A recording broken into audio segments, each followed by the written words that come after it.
তাহলে পাল্টা প্রশ্ন আমরা এটাও করব যে আপনি যেই ক্ষমতা বলে এই কথাটা বলছেন, যে দাবি অযৌক্তিক, আপনি যে ক্ষমতা বলে বলছেন এবং যে প্রহসনটা আপনি করছেন, সেই প্রহসন, সেই ক্ষমতা, সেটা কি যৌক্তিক না অযৌক্তিক?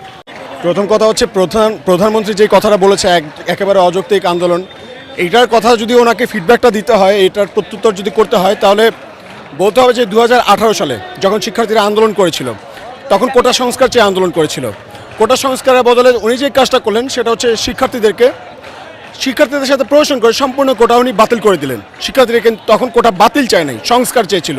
সম্পূর্ণ কোটা বাতিল করে দেওয়ার কারণে কি হয়েছে, যেটা হচ্ছে কয়েকটা কমিটি কিন্তু দাঁড়িয়ে গেছে। সংবিধানে আছে অনগ্রসর জাতিকে কোটার মাধ্যমে তাদেরকে সামনে মেইন স্ট্রিমে নিয়ে আসতে হবে। যেমন ক্ষুদ্র নৃগোষ্ঠী যাদেরকে আমরা বলি, আমরা হচ্ছে উপজাতি জাতিকে বলি, আদিবাসী জাতিকে বলি, এবং হচ্ছে যারা আমাদের অনগ্রসর জাতি আছে, দলিত শ্রেণী আছে, বিভিন্ন রকম কমিউনিটি আছে, তাদেরকে সামনে নিয়ে আসার জন্য কোটার ব্যবস্থাটা গুরুত্বপূর্ণ।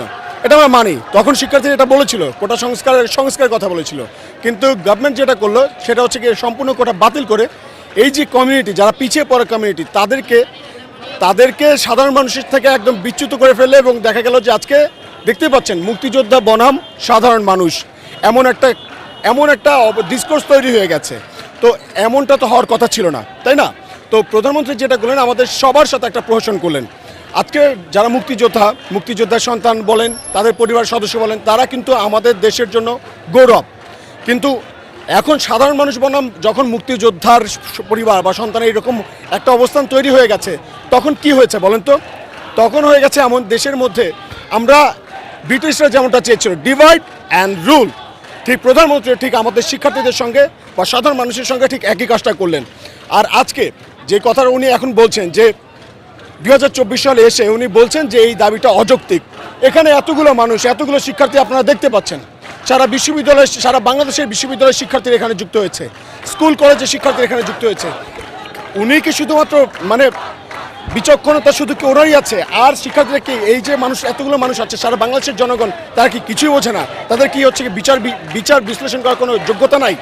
ব্যাপারটা এরকম একটা অবস্থান তৈরি হয়ে গেছে। সো উনি যদি আমাদেরকে বলে যে এই দাবি অযৌক্তিক, তাহলে পাল্টা প্রশ্ন আমরা এটাও করব যে আপনি যেই ক্ষমতা বলে এই কথাটা বলছেন, যে দাবি অযৌক্তিক, আপনি যে ক্ষমতা বলে বলছেন এবং যে প্রহসনটা আপনি করছেন, সেই প্রহসন, সেই ক্ষমতা, সেটা কি যৌক্তিক না অযৌক্তিক? এই ব্যাপারটা আপনি উত্তর দিয়ে তারপর আপনি আমাদেরকে প্রশ্নবিদ্ধ করতে আসবেন যে আমরা যৌক্তিক না অযৌক্তিক।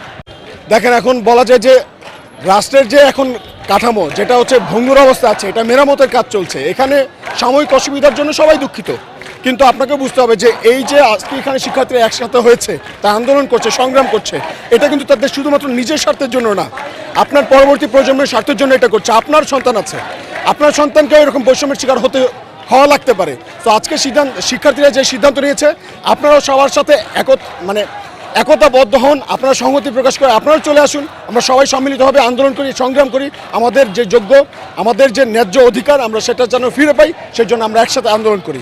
লাস্ট প্রশ্ন সেটা। প্রথম কথা হচ্ছে, এখানে যারা আছে সবাই কিন্তু শিক্ষার্থী। কাউকে যদি আপনারা বোকা ভাবেন, তাহলে সবচেয়ে বড় ভুল করবেন। আমরা দেখেছি অনেক মানুষ আছে যারা হচ্ছে অপরাজনীতির চেষ্টা করছে, নানা রকম ট্যাগ দেওয়ার চেষ্টা করছে শিক্ষার্থীদেরকে, যারা এখানে নেতৃত্ব দিচ্ছে তাদেরকে অনেকে বলছে শিবির, অনেকে হচ্ছে গিয়ে নানা রকম দলের গোষ্ঠী হিসেবে বা দলের এজেন্ডা বাস্তবায়ন করে হিসেবে এখানে তাদেরকে ব্যাখ্যা করা হচ্ছে, ওইভাবে হচ্ছে ট্যাগ দেওয়া হচ্ছে, ব্লেম গেম যেটাকে বলে আর কি। এটা আমরা দেখছি। এটা তো অনেক পুরনো কৌশল, আর কত এরকম পুরনো কৌশল আপনারা চালাবেন? একটি স্মার্ট বাংলাদেশের কথা বলছেন, তো স্মার্ট চিন্তাভাবনা করতে জানতে হবে না? তো আমরা এই কথাই বলছি যে এগুলো করে আসলে কোনো লাভ নেই। এখানে যত শিক্ষার্থীরা আছে, এদেরকে তো টাকা দিয়ে আনা পসিবল না। আপনি কত টাকা দিবেন এদেরকে? আর এখানে যারা আছে, আমি তো আসছি, আমাকে আপনি টাকা দিয়ে কিনতে পারবেন? ফাও কথাগুলো বলে তো লাভ নাই। যারা এই যে সিএনজিতে আগুন দেওয়ার চেষ্টা করছে, এরকম অনেক মানুষ আছে, নিজেদের ক্ষতি করে, ঠিক আছে, অন্যের যাত্রা ভঙ্গ করবে। নিজের নাক কেটে যে অন্যের যাত্রা ভঙ্গ করে, এটা তো খুব প্রাচীন একটা কৌশল, এটা আমরা দেখেছি।